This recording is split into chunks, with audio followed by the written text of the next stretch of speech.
গতকাল বৃহস্পতিবার শেষ হয়েছে ভোটের প্রচার পর্ব। আর ভোটের প্রচারের শেষ দিনেই একাধিকভাবে বাজিমাত করতে প্রস্তুত ছিলেন প্রতিটা রাজনৈতিক দলই আত্মবিশ্বাস তাদের জয়ের পক্ষে। তো চলুন এক নজরে দেখে নেব আজ শুক্রবার সকালবেলার খাস খবরগুলো। বেরিয়ে এসেছে মুখ্যমন্ত্রী মমতা বন্দ্যোপাধ্যায়ের তরফ থেকে, বেরিয়ে এসেছে বিরোধী দলনেতা শুভেন্দু অধিকারী, দেবাংশু ভট্টাচার্য এবং প্রাক্তন প্রধানমন্ত্রী মনমোহন সিংয়ের তরফ থেকে একের পর এক গুরুত্বপূর্ণ আপডেট। এই প্রতিটা আপডেটই আপনার জেনে রাখা অত্যন্তই জরুরি, তাই ভিডিওটিকে একটু অবহেলা না করে প্রথম থেকে শেষ পর্যন্ত মনোযোগ সহকারে দেখতে থাকুন। তো চলুন শুরু করা যাক। সর্বপ্রথম আপডেটে বলা হচ্ছে বিজেপি আর ক্ষমতায় ফিরছে না, মমতা কিভাবে এত নিশ্চিন্ত হচ্ছে জেনে নিন। তো কাল বৃহস্পতিবারই শেষ হয়েছে সপ্তম দফার ভোটের শেষ প্রচার।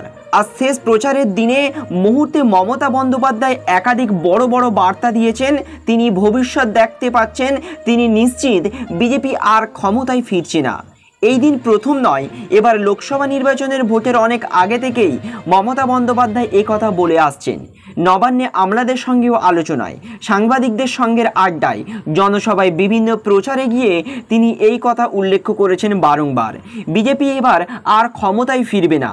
সম্প্রতি বনগাঁর একটি সভা থেকে মমতা এও বলেন, বিজেপির বড় জোর 190 থেকে 195টি আসন জিতবে এবারের লোকসভা নির্বাচনে।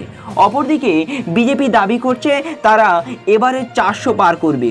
কৌতূহলের বিষয় হলো এটা সে কথার কথা। নরেন্দ্র মোদী যেভাবে বলেছেন ইসবার 400 পার, মমতা কি সেভাবেই তার পাল্টা হিসেবে বলেছেন একথা? আগামী 4ই জুন চূড়ান্ত খবর জানতে পারবে রাজ্যের মানুষ। সেদিকেই তাকিয়ে আছে গোটা ভারতবর্ষের মানুষ, কে পরবর্তীকালে আবারও সিংহাসনে বসবে। বিরোধী পক্ষ কি পারবে মোদী সরকারকে ক্ষমতা থেকে বহিষ্কৃত করতে, নাকি মোদী সরকার আবারও মোদী ম্যাজিক দেখিয়ে তৃতীয়বারের জন্য ক্ষমতায় থাকবে? কোন সরকার ক্ষমতায় আসলে দেশের সার্বিক পরিকাঠামো উন্নয়ন, শিল্প ব্যবস্থা, চাকরির ব্যবস্থা আরও উন্নতর হবে বলে আপনার মনে হয়? কোন সরকারকে আপনি পুনরায় ক্ষমতায় দেখতে চান? অবশ্যই কিন্তু আমাদেরকে কমেন্ট বক্সে লিখে জানান।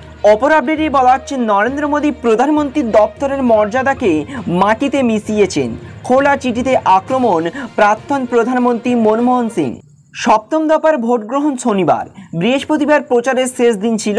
আর বৃহস্পতিবারই দেশবাসীর উদ্দেশ্যে খোলা চিঠি লিখে প্রধানমন্ত্রী নরেন্দ্র মোদীর সমালোচনায় সরব হন প্রাক্তন প্রধানমন্ত্রী মনমোহন সিংহ। শনিবার অনেক রাজ্যের সঙ্গে পাঞ্জাবে ভোট রয়েছে। দেশবাসীর উদ্দেশ্যে চিঠিতে লিখতেও মূলত পাঞ্জাবিদের উদ্দেশ্যেই বার্তা দিয়েছেন মনমোহন। প্রাক্তন প্রধানমন্ত্রী লিখেছেন, মোদিজির আগে কোনো প্রধানমন্ত্রী জনসপক্ষে এত নিম্নমানের কথা বলেননি, যে কথার মধ্যে ঘৃণ্য এবং বিভেদ ভরা। মোদিজি প্রধানমন্ত্রীর দপ্তরের মর্যাদাকে মাটিতে মিশিয়ে দিয়েছেন। তিনি এও লিখেছেন, আমার বিরুদ্ধে অসত্য কথা বলেছেন মোদি। আমি কখনো কোনো সম্প্রদায়কে নিয়ে কোনো মন্তব্য করিনি।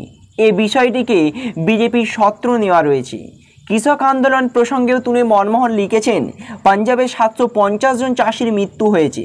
প্রধানমন্ত্রীর মুখে সে প্রসঙ্গে কোনো কথাই শোনা যায়নি, অথচ আন্দোলনকারীদের তিনি পরিচয়ী ও কটাক্ষও করেছেন।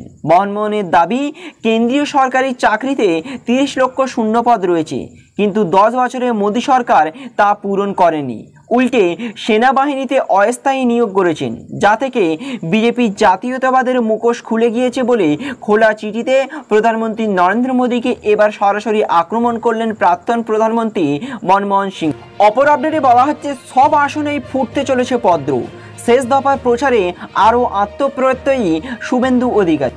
6 দফার নির্বাচন সম্পূর্ণ হয়েছে। আগামীকাল শনিবার শেষ দফার নির্বাচন রয়েছে বাংলায়। ফলে তৃণমূলের শক্ত ঘাঁটিতে দাঁত ফোটানো বিজেপির পক্ষে সম্ভব কিনা সেটাই হচ্ছে লাখ টাকার প্রশ্ন। তবে শেষ দফার ভোট প্রচারের দিক গিয়ে মানুষের স্বতঃস্ফূর্ততা দেখে বড়ই দাবি করেন শুভেন্দু অধিকারী। তার দাবি, এবারে সব জায়গাতেই বিজেপি জিতবে। শর্টলেক এলাকায় প্রচারে রাজ্যের বিরোধী দলনেতা শুভেন্দু অধিকারী। আর সেখান থেকেই দেখতে পাচ্ছেন সাধারণের মানুষের উৎসাহ, উদ্দীপনা চোখে পড়ার মতো। যা আত্মপ্রত্যয়ী শুভেন্দু অধিকারী, যেটা থেকে দাবি করছেন বাংলায় প্রত্যেকটা আসনেই এবারে বিজেপি ভালো ফল করবে, একাধিক আসনে জয়লাভ করবে বিজেপি। একাংশই বলেছেন কলকাতা ও তার আশেপাশের এলাকায় তৃণমূলের পাল্লা ভারী বলে মনে করা হয়, কিন্তু এবারে খেলা ঘুরতে শুরু করেছে। প্রতিটা রাজনৈতিক দলই তাদের জয়ের পক্ষে অনেকটাই আত্মবিশ্বাসী। যেই কলকাতার প্রতিটা কেন্দ্রেই তৃণমূলের শক্ত ঘাঁটি, সেই শক্ত ঘাঁটিতেও এবারে পাল্টা উল্টে দেবেন বলে দাবি করছেন বিরোধী দলনেতা শুভেন্দু অধিকারী। তিনি দাবি করছেন প্রত্যেকটা আসনেতেই এবারে পদ্ম ফুল ফুটতে চলেছে, বাংলায় ব্যাপকভাবে বিজেপি জয়লাভ করতে চলেছে বলে দাবি করছেন বিরোধী দলনেতা শুভেন্দু অধিকারী। তো শুভেন্দু অধিকারীর এহেন মন্তব্য সম্পর্কে আপনার যদি কিছু মতামত থাকে তাহলে অবশ্যই জানাবেন। বাংলায় বিজেপি কতগুলি আসন পেতে পারে বলে আপনার মনে হয়, এ ব্যাপারে আপনার মতামত কি অবশ্যই কিন্তু আমাদেরকে কমেন্ট বক্সে লিখে জানাবেন। অপর আপডেটে বলা হচ্ছে এত বেশি অভিষেক মমতার ভবিষ্যৎবাণী ডুবিয়ে বিজেপিকে অনেক আসন দিলেন দেবাংশু। ভোট পর্ব প্রায় শেষের পথে, এবারে ভোটের ফলাফলের দিকে তাকিয়ে আছে গোটা ভারতবর্ষের মানুষ। কে হবে গোটা ভারতবর্ষের জয়ী? শুধু তাই নয়, একাধিকভাবে তাকিয়ে আছে বিভিন্ন রাজনৈতিক দলগুলো পশ্চিমবঙ্গের উপর, কারণ একমাত্র পশ্চিমবঙ্গতেই বিজেপি তার ঠিকমতো থাবা বসাতেই পারে। তারই মাঝে বিভিন্নভাবে রাজনৈতিক বিশেষজ্ঞদের তরফ থেকে ইতিমধ্যেই সমীক্ষা উঠে আসে, যেই সমীক্ষায় কেউ কোথাও তৃণমূলকে এগিয়ে রাখছে তো কোথাও বিজেপিকে এগিয়ে রাখছে।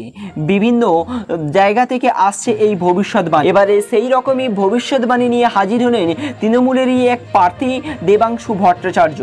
ওই দিন তিনি তার এক্স হ্যান্ডেলে সরাসরি বিজেপির ভোট কৌশলী পিকের নাম করে লিখেছেন। পিকের কথা ভুলে যান, পশ্চিমবঙ্গের ভবিষ্যৎবাণী করছেন দেবাংশু নিজেই। 2019 সালে টিএমসি পেয়েছিল 22টি আর বিজেপি পেয়েছিল 18টি। এবারে 24 সালে তৃণমূলের ট্যালি শুরু হয়েছে 23 থেকে, বিজেপির ট্যালি শুরু হয়েছে 17-র নিচে থেকে। অর্থাৎ এবারে তৃণমূল গোটা পশ্চিমবঙ্গ জুড়ে 23টির উপরে আসন পাবে এবং বিজেপি সর্বনিম্ন 17টির নিচে আসন পাবে বলে দাবি করছেন এই যুবনেতা দেবাংশু ভট্টাচার্য। তবে এটি সম্পূর্ণ চূড়ান্ত কোনো রকম সিদ্ধান্ত নয়, এটি মানুষের মন গড়ত, মানুষের ভবিষ্যৎবাণী, মানুষের চিন্তাধারা এবং তার সমীক্ষার ফল। আসল ফলাফল আমরা জানতে পারবো আগামী 4ই জুন। কে হবে গোটা ভারতবর্ষের রাজা, কে বাংলায় ব্যাপকভাবে ক্ষমতায় আসতে চলেছে, আমরা দেখে নেব আগামী 4ই জুনের পরে। তো ফ্রেন্ডস, এই ছিল আজকের আপডেট। আমাদের উদ্দেশ্য ছিল গুরুত্বপূর্ণ আপডেটগুলি আপনার কাছে উপস্থাপন করা। ইনফরমেশনগুলি ভালো লাগলে অবশ্যই ভিডিওটাকে লাইক করবেন এবং সকলের কাছে পৌঁছে দিতে ভিডিওটিকে বেশি বেশি পরিমাণে শেয়ার করবেন। Thank you friends, thank you.